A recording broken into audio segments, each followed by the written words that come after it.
Estamos de vuelta para entrar en un tema relevante de la agenda internacional.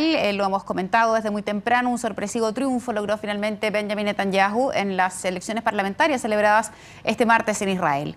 El triunfo de su partido, el Likud, le va a permitir mantener por cuarta vez su actual cargo como primer ministro de ese país. Queremos ahondar en ese asunto. Nos acompaña en el estudio de CNN Rafael Eldad. Él es el embajador de Israel en Chile. Embajador, muchísimas gracias por estos minutos de conversación. ¿Cómo está usted? Muy bien, gracias. Shalom a todos. A toda la comunidad además israelí que está en el país. Embajador, ¿por qué ganó Benjamin Netanyahu? Además de decir, bueno, obtuvo más votos. Digo, ¿por qué? Apuntando a la pregunta al fondo. En un momento, y lo comentábamos, estaban empatadas sí. El candidato Herzog, o más bien lo que representa con aquello que representa Netanyahu, y de pronto gana Netanyahu. ¿Por qué? Bueno, yo creo, digamos, modestamente, tratando de analizar los dos temas principales en esta campaña electoral fueron, uno, digamos, todo el tema político, la relación con los palestinos, lo que está pasando en el Medio Oriente, Irán nuclear, todos los peligros que Israel está enfrentando, y del otro lado, los temas internos, especialmente, digamos, los temas económicos y sociales, el costo de vida, la dificultad de llegar a tener una vivienda, la generación joven que le cuesta más avanzar en la vida. Y creo que al final, y por los resultados está claro, creo que una gran parte de los israelíes prevalecieron el tema, digamos, del entorno donde vivimos, sabiendo que Israel está en un vecindario no muy agradable, Estado Islámico, Hamas, Hezbollah, todos estos grupos terroristas, Irán que sigue avanzando hacia un arma nuclear, y ante una situación como esta, creo que una gran parte de los israelíes dijeron, bueno, viviendo en este entorno, con todos los peligros que tenemos que enfrentar, debemos elegir un líder que aparece, que se muestra más firme, más fuerte, para poder resistir, defendernos ante esta situación. Usted ha dicho, embajador, que a Netanyahu no le será fácil formar gobierno.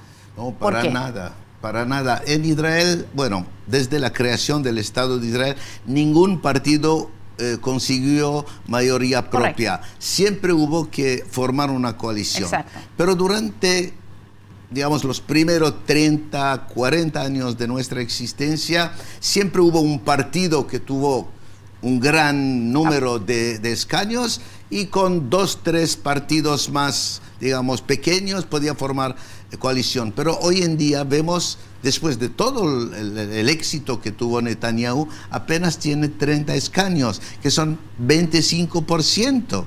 Quiere decir que para formar una coalición va a necesitar más de lo que él tiene de su partido, por lo menos 31 más. Y en el mejor de los cálculos son 4 o 5 partidos más. Y cuando tenemos esta polarización en nuestra política, de un lado partidos socialistas, de otro lado partidos religiosos, y cada uno está llevando para su lado, fácil no va a ser. Y no solamente que no va a ser fácil formar un gobierno, sino mantenerlo para que pueda trabajar 4 años y no que le pase lo mismo como ahora, que tuvimos que adelantar las elecciones después de 2 años. Embajador, ¿y eso implicaría que probablemente Netanyahu va a tener que ceder en algunas de sus formas de llevar adelante este gobierno, considerando que va a tener necesariamente que encantar o que atraer a aquellos partidos que son probablemente más pequeños, pero que sí son fundamentales para poder generar un gobierno? Como les decía, siempre fue así. Siempre el partido, digamos, más grande, de donde sale el primer ministro, tuvo que, no sé si ceder, pero llegar a compromisos con otros partidos. Y va a ser lo mismo esta vez. ¿Dónde radican? Ahí apuntaba la pregunta. ¿En qué área siente usted que Netanyahu probablemente va a tener que, no sé si modificar es la palabra, pero sí matizar o flexibilizar probablemente ciertas cosas que le permitan. Creo que principalmente en este gobierno tendrá, digamos, en los temas económicos y sociales, bueno, algunos partidos que pueden ser parte de esta coalición va a tomar quizás el liderazgo, porque parece imperativo solucionar el tema del costo de la vida, parece imperativo mejorar un poco las posibilidades, especialmente de los jóvenes, de ir comprando un departamento, una casa, para ir avanzando. Y creo que en estos temas va a haber cambios importantes. ¿Puede ser o no correcto pensar, desde nosotros que estamos tan lejos, que probablemente las cosas no van a ser diferentes si Netanyahu ya es el cuarto periodo que asume como primer ministro y uno dirá, qué distinto podrá ser, particularmente en cómo se aborda el conflicto árabe-israelí, aquellos temas que hoy día son importantes y lo que usted decía, lo del vecindario, lo de la región, el barrio en el que está Israel. ¿Nada debiera cambiar entonces? No, pero mire, Israel siempre estuvo con los brazos abiertos y a pesar de que algunos políticos tienen quizás una imagen de más duros, creo que todos han mostrado una gran flexibilidad.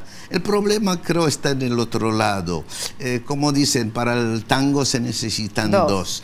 Y el problema que con los palestinos, lamentablemente, no se ha llegado a un acuerdo, no porque Netanyahu esta vez, porque ellos estuvieron negociando con Rabin, con Shimon Peres, que son mucho más blandos, con Barak, con Olmert, que les ofrecieron, bueno, todo.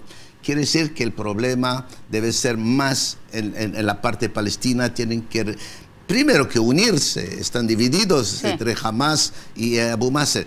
Y también entender que un acuerdo es flexibilidad de los dos lados, es apertura de los dos lados, pero principalmente un deseo sincero de paz. Ahora, embajador, hay quienes señalan que el triunfo de Netanyahu también podría enfriar más, por ponerlo así, la relación que suele estar un poco congelada, particularmente con Estados Unidos y de cómo Estados Unidos ha manejado el tema nuclear con Irán y también de paso con la Unión Europea. ¿Usted siente que esta nueva etapa de Netanyahu al mando de Israel podría, como digo, enfriar todavía más esas relaciones? No lo creo. ¿Por qué? Porque aquí las cosas que están, digamos, sobre el tapete o el juego, para decirlo de alguna manera, son vitales para Israel. El tema de un Irán nuclear, todo el mundo puede decir este o el otro y si se equivoca no pasa nada. Pero si Israel se equivoca una vez, deja de existir. Es lo que siempre decimos, Israel puede ganar todas las guerras, todas las batallas, pero si Dios no lo quiera, una vez pierde, sabemos lo que va a pasar, sabemos que va a dejar, no solamente dejar de existir, yo ni quiero pensar en lo que va a pasar a los israelíes, porque vemos cómo se comportan uno con el otro, musulmanes contra musulmanes, cómo se decapitan, cómo se queman a la gente, cómo destruyen patrimonio cultural de miles de años. Entonces, en este vecindario, lamentablemente lo digo, es una pena, pero es así. El que no es fuerte no sobrevive. Israel tiene que mantenerse fuerte, tiene que mantenerse siempre en capacidad de defenderse y para poder sobrevivir. Y si podemos llegar a una paz, no habrá más contento que los israelíes en todos sus aspectos, porque es nuestra mayor aspiración, llegar al shalom, a la paz, y ojalá se podrá hacer. Bueno, probablemente es lo que espera a todo el mundo, finalmente, que ese tipo de conflicto ahí en Oriente Medio pueda resolverse. Lo hablamos, además, fuera de cámara, un conflicto histórico que ha generado también mucho daño en ambas partes. Muchísimas gracias, embajador, por haber comentado con nosotros este tema. Que tenga un gran día. Muchas gracias. Que le vaya Shalom muy bien. A todos. Gracias.